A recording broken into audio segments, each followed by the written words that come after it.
Spider-Heads, it's time for the top 10 most anticipated comics for March 8th, 2023. Guys, I'm Mike Spider-Slayer. Welcome back to Comic Book Corner 2.0. Hopefully this list helps you make decisions on what comic books to buy, because you know what? It's never too early to start that pull list for next week.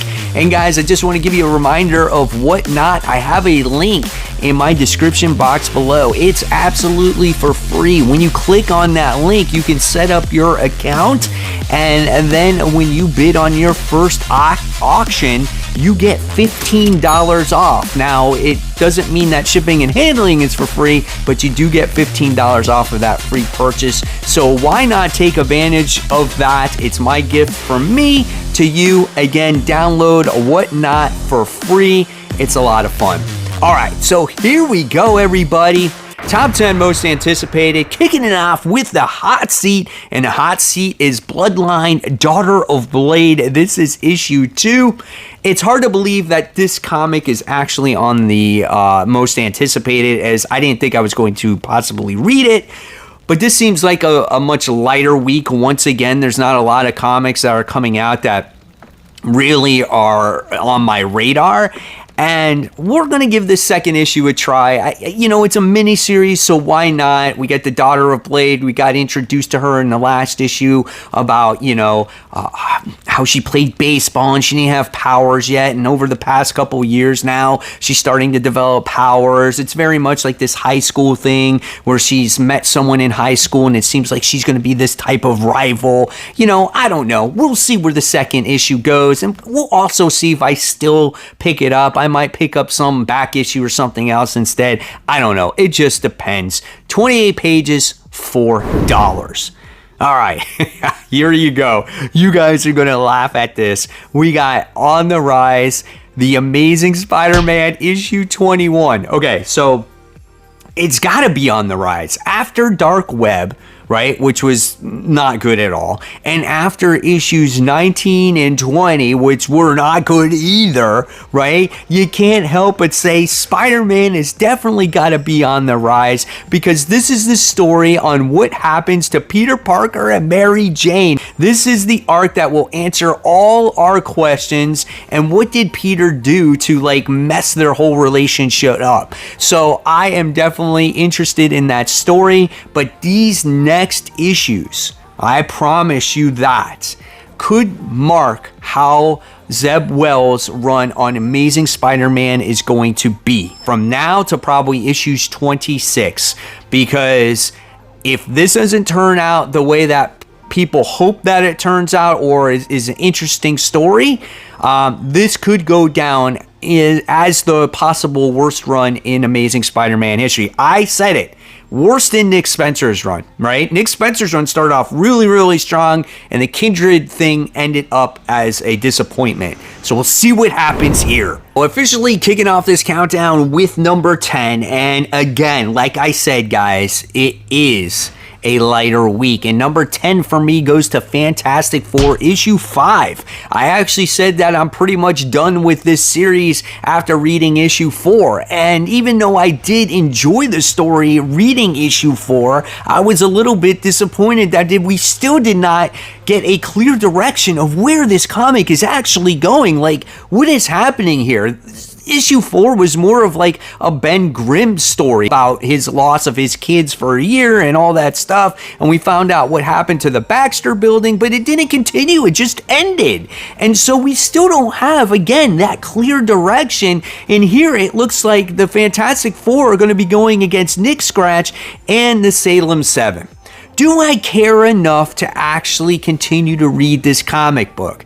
Again, we're going to see maybe one more chance. This might be truly the final straw when it comes to Fantastic Four. Legacy numbering, issue 698, 28 pages, $4. The thing that this book has got going for it, again, is because it's a lighter week, so it gives me something to read, so I hold on to it. We'll see.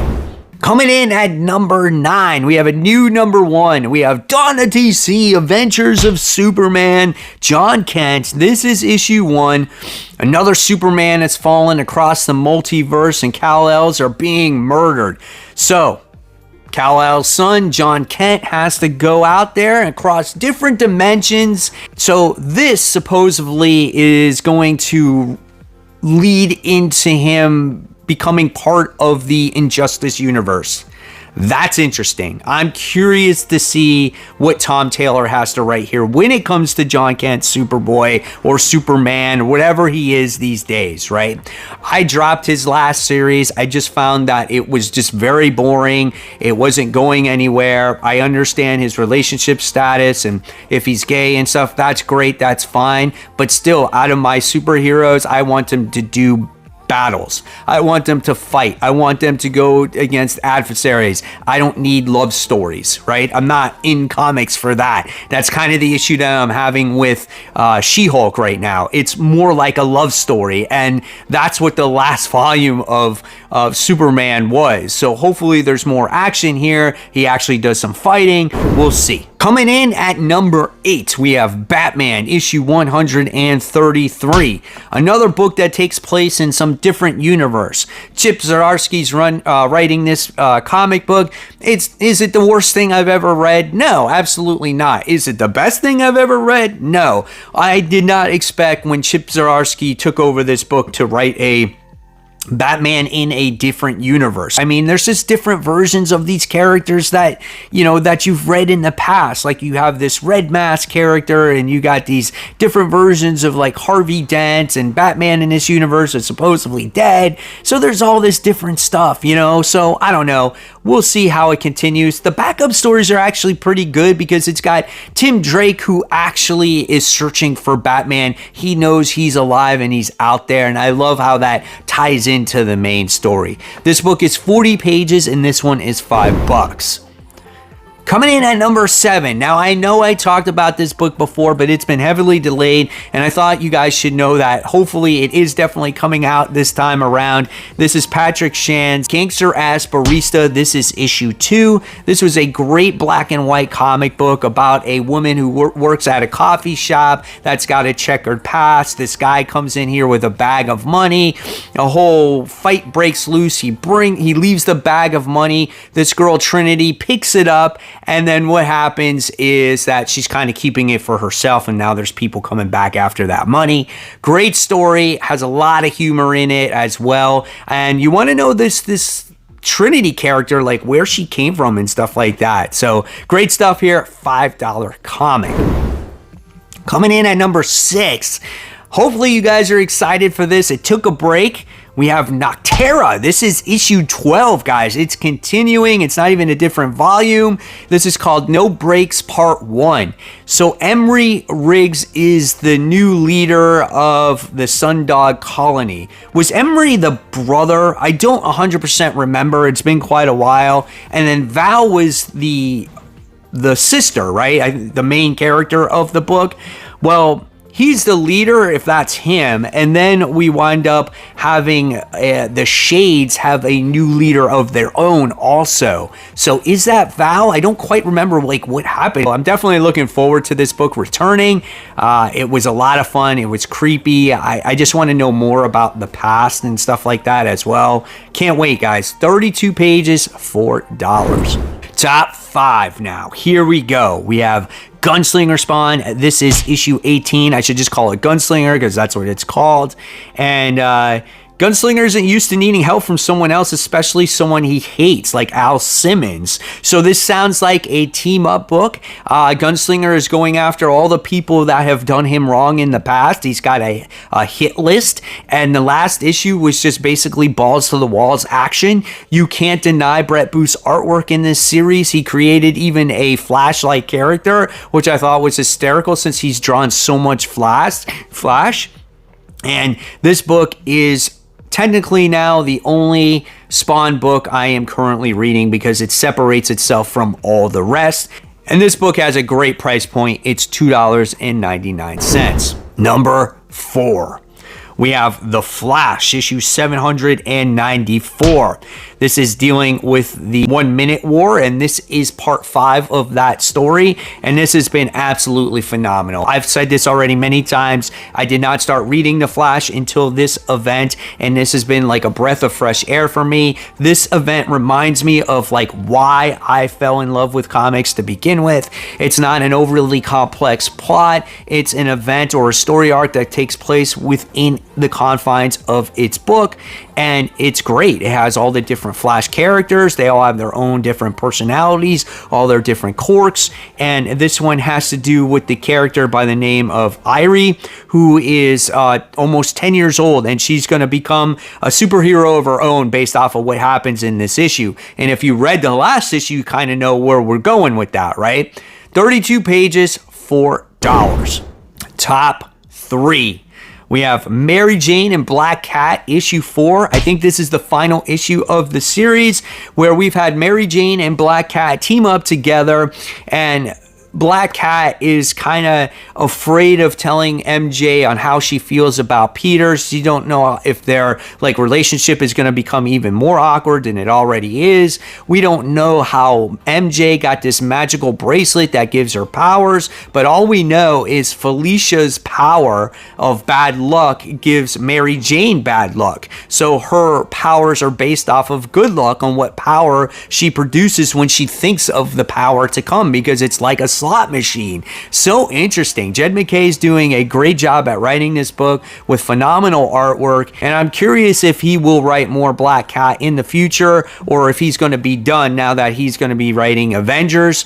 And yeah, I'll enjoy it while I have it. 28 pages, $4. Coming in at number 2, we have Batman and the Joker, the Deadly Duo, book 5. Such a phenomenal read and such great artwork by Silvestri. I love the team up between Batman and the Joker in the last issue with this whole runaway train situation. The methods that they had to come up with to work together in order to accomplish a common goal was outstanding. They're still trying to investigate on what's going on with these Joker duplicates and the scientist that's behind them, and they're trying to find Harley Quinn at the same time.